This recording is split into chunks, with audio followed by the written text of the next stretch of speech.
جنا تم ہو، اور یا رسول اللہ کہاں ہم خاک افتادہ، کہاں تم اے شہ والا، اگر مثل زمیں ہم ہے تو مثل آسماں تم ہو، یہ کیا میں نے کہا مثل سما تم ہو، معاذ اللہ منزہ مثل سے برتر، زہر وہم و گما تم ہو، میں بھولا آپ کی رفعت سے نسبت ہی ہمیں کیا ہے، میں بھولا آپ کی رفعت سے نسبت ہی ہمیں کیا ہے، وہ کہنے بھر کی نسبت تھی کہاں ہم ہے کہاں تم ہو، وہ کہنے بھر کی نسبت تھی کہاں ہم ہے کہاں تم ہو، اور ریاضت کے یہی دن ہے بڑھاپے میں کہاں ہمت، ریاضت کے یہی دن ہے بڑھاپے میں کہاں ہمت، جو کچھ کرنا ہے اب کر لو ابھی نوری جواں تم ہو، جو کچھ کرنا ہے اب کر لو ابھی نوری جواں تم ہو۔ الحمدللہ آج کی یہ خوبصورت سی محفل حضرت سیدی سید محمود شاہ رحمت اللہ تعالی علیہ کے قدموں میں بیٹھ کر ان کے عرس مقدس کے موقع پر ہم سب سجا رہے ہیں۔ بہت اچھے لوگ یہاں کے محبت کرنے والے، پیار کرنے والے، اور آپ لوگ یقیناً کچھ سننے کے لیے آئے ہیں، تو آج دل چاہتا ہے کہ خاص طور پر نوجوانوں کے لیے ایک خصوصی پیغام پیش کر دیا جائے، اور آج کی گفتگو صرف اور صرف نوجوانوں کے لیے ہی کر دی جائے، اس لیے کہ اس مجمع میں 99% ماشاءاللہ سب کے سب جوان ہیں، میرے دائیں بائیں نقیب سے لے کر شعراء تک، علماء سے لے کر خطبہ تک، اور سامعین تک سب کے سب بفضلہ تعالی جوان ہے۔ یاد رکھیے دنیا کے حالات تیزی سے بدل رہے ہیں، دنیا تبدیل ہو رہی ہے، لوگ کہتے ہیں کہ دنیا ڈیجیٹل دنیا کی طرف جا رہی ہے یا بلکہ جا چکی ہے، حالات دن بدن تیزی کے ساتھ بدلتے جا رہے ہیں، ان حالات کے اندر مسلم جوانوں کی ذمہ داری کیا ہے؟ بہت طویل گفتگو نہیں کرنا، صرف مختصر مفکر ملت، قوم کے ہمدرد حضرت ڈاکٹر اقبال کی زبانی ایک نوجوان کیا ہوتا ہے، مسلمان جوان کیا ہوتا ہے اور اس کی شان کیا ہوتی ہے، صرف اس پر گفتگو کر کے اپنی گفتگو کو تمام کرنا ہے۔ یاد رکھنا میرے بھائیوں، اس دنیا کے اندر صرف ایک ملک کی بات نہیں کرتا بلکہ پوری دنیا کی بات کر رہا ہوں۔ اس دنیا کے اندر صرف مسلم جوان بیدار ہو جائے اور وہ اپنی ذمہ داری کا احساس کر لے کہ میں کون ہوں، میں کیا ہوں، تو دنیا کے اندر انقلاب آ جائے گا۔ یاد رکھنا بم کے دھماکوں سے انقلاب نہیں آتا، ہتھیاروں کی جھنکار سے انقلاب نہیں آتا، میتیں اٹھنے اٹھانے سے انقلاب نہیں آتا، بستیوں کو ملبے کے ڈھیر میں تبدیل کرنے سے انقلاب نہیں آتا، بلکہ انقلاب جوانوں کی بیداری سے آتا ہے۔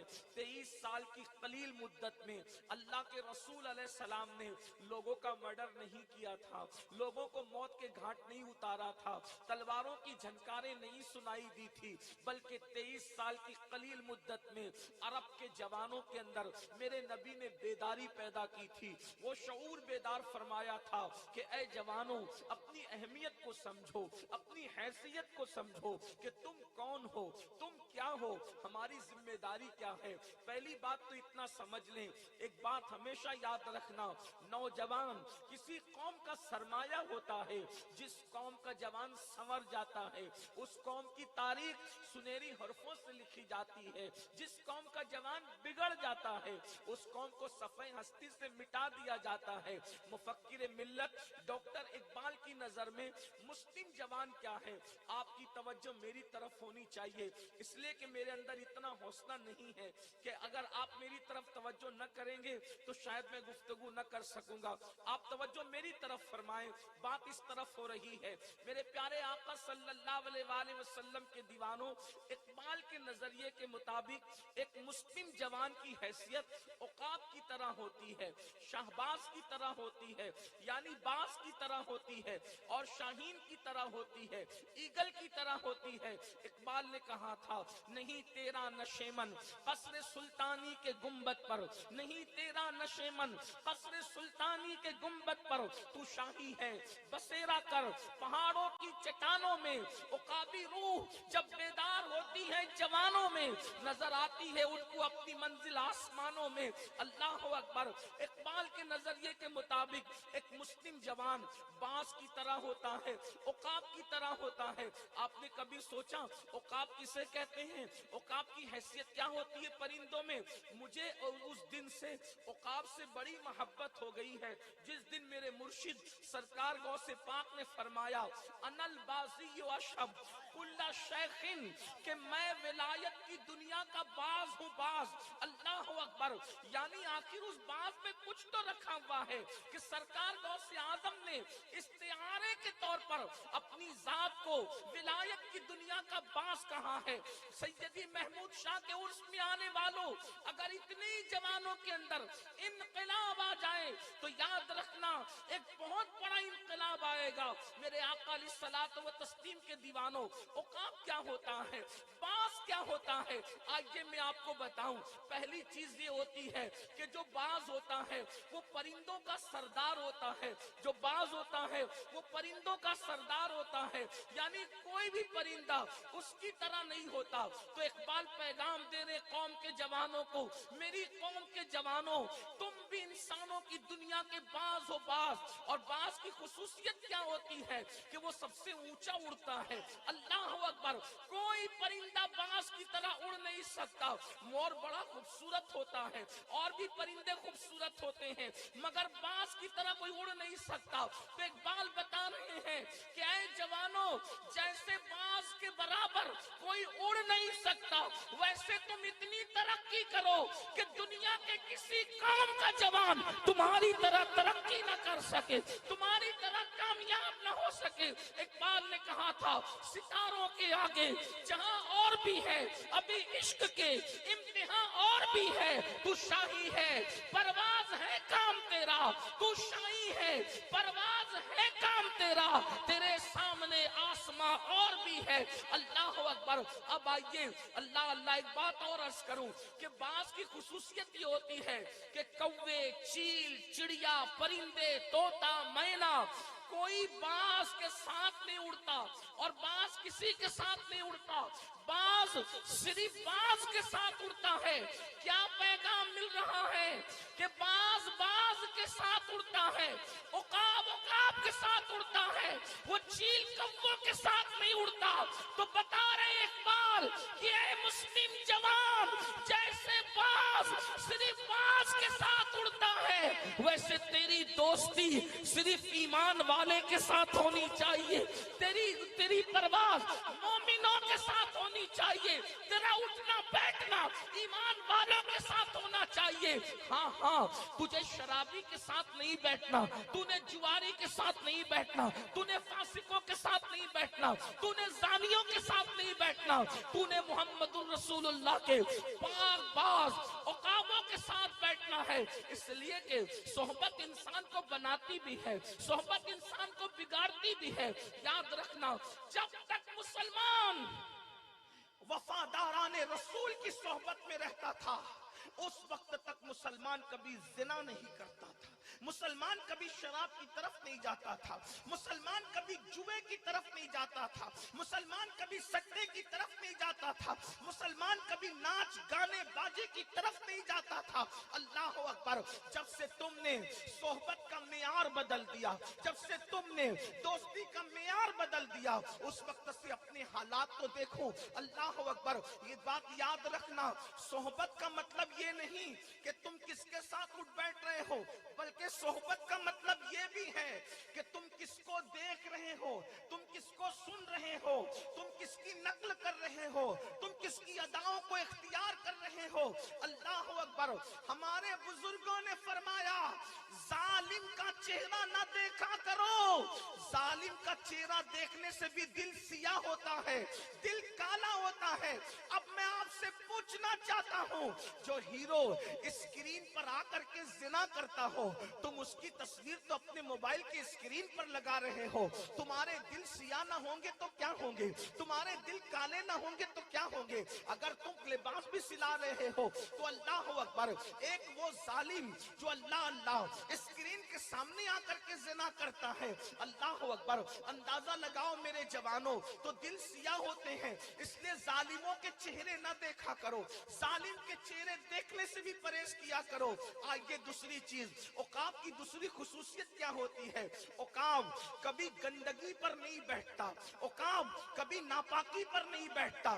آپ دیکھ لیں کوے غلاظت کھاتے نظر آئیں گے, عقاب کبھی گندگی پہ بیٹھتا نظر نہیں آئے گا. اللہ اکبر. اندازہ فرمائے یعنی اے محمد الرسول اللہ کے عقاب, جیسے وہ پرندہ غلاظت پر نہیں بیٹھتا, ویسے تجھے گناہوں کے اڈوں پر نہیں بیٹھنا چاہیے, تجھے جرائم کے اڈوں پر نہیں بیٹھنا چاہیے. اقبال نے کیا کہا تھا؟ نہیں تیرا نشیمن قصر سلطانی کے گنبد پر, تجھے گنبدوں پہ بیٹھنے کی ضرورت نہیں ہے, تجھے تو چٹانوں پر گزارا کرنے کی ضرورت ہے. یعنی محنت کش بنو, محنت کرنے والے بنو. عقاب کی خصوصیت یہ بھی ہے کہ جو عقاب ہوتا ہے وہ کسی کا شکار کیا ہوا بچا کچا نہیں کھاتا, بلکہ عقاب کی خصوصیت یہ ہے, اللہ اکبر, جو عقاب ہوتا ہے وہ خود سے شکار کر کے خود کھاتا ہے, وہ دوسروں کے ٹکڑوں پہ نہیں پلتا بلکہ وہ لوگوں کو پالا کرتا ہے. اے محمد عربی کے غلام, تجھے بھی کسی کے ٹکڑوں پہ پلنے کی ضرورت نہیں ہے. خود محنت کر, خود کوشش کر, خود کما, اپنا بوجھ بھی اٹھا اور دوسروں کا بوجھ بھی اٹھا. آج تکبیر, نعرہ رسالت, نوجوان آج میری قوم کے جوان موبائل میں الجھ گئے, فلموں میں الجھ گئے. کتنے نوجوان کما رہے ہیں, محنت کر رہے ہیں. نوجوانوں کو کمانے میں شرم آتی ہے. ماں برتن جھاڑو کر کے کمائے, یہ نوجوان ہٹتے کٹتے پھرتے رہے. باپ بڑھاپے میں محنت مزدوری کرے, آج کل کے نوجوان چھوکرے اسی طرح پھرتے رہتے ہیں. یاد رکھنا, اللہ کے رسول علیہ السلام نے ارشاد فرمایا, غربت انسان کو کبھی کبھی کفر تک لے کر کے جاتی ہے. دنیا کا پلان ہے, دنیا بھر میں مسلمانوں کو پہلے غریب کرو, اور غریب کرنے کے بعد ان کا ایمان چھین لو, ان کا عقیدہ چھین لو. اللہ اکبر. آج دیکھ لو پوری دنیا کے اندر مسلمان غریب سے غریب تر ہوتا جا رہا ہے. غربت تمہارا گھر دیکھ رہی ہے. اللہ اکبر. آج ان نوجوانوں کو میں کہنا چاہتا ہوں, محنت کرو, مالدار بنو, دولت مند بنو, اس لیے کہ غربت انسان کو کبھی کبھی کفر تک لے کر کے جاتی ہے. اور یاد رکھنا, اگر کفر سے بچنا ہے اور دنیا کی قوموں کے شانے سے شانہ, بازو سے بازو لگا کر کے کھڑے رہنا ہے, تو مالدار بنو. آپ سوچتے ہوں گے ارے یہ مولانا لوگ کب سے یہ کہنے لگے کہ مالدار بنو. یاد رکھنا, ہم دقیانوسی خیال کے لوگ نہیں ہیں. اگر کوئی یہ کہتا ہے کہ مالدار بننا کیا ہے, یہ تو مسلمان غریبوں کا مذہب ہے, مفلسوں کا مذہب ہے. جھوٹ ہے, فریب ہے, دجل ہے. مسلمان غریبوں کا مذہب نہیں ہے. اگر مسلمان غریبوں کا مذہب ہوتا تو نظام زکات اس میں کیوں ہوتا؟ آپ مجھے بتائیں. اسلام میں لینے کا مزاج نہیں ہے, اسلام میں دینے کا مزاج ہے. آپ مجھے بتائیں, رسول اعظم سے لے کر مفتی اعظم تک ہمارا کون سا بزرگ آپ کو غریب نظر آتا ہے؟ واللہ میرے امام اہل سنت سیدی اعلی حضرت لکھتے ہیں کہ اللہ کے رسول کو اس معنی میں زاہد کہنا. زاہد کہتے ہیں جس کے پاس کچھ نہ ہو, زاہد اس کو کہتے ہیں جس کے پاس کچھ نہ ہو. ہم اپنے نبی کو اس معنی میں زاہد کہنے کو جائز نہیں سمجھتے, اس لیے کہ واللہ ہمارے نبی اتنے مالدار تھے کہ ان سے پہلے اتنا مالدار اور ان کے بعد اتنا مالدار نہ ہوا ہے نہ ہو سکتا ہے. اس لیے کہ کوئی ایک ملک کا مالک ہوگا, کوئی دو ملک کا مالک ہوگا, لیکن میرے نبی فرماتے ہیں میرے دو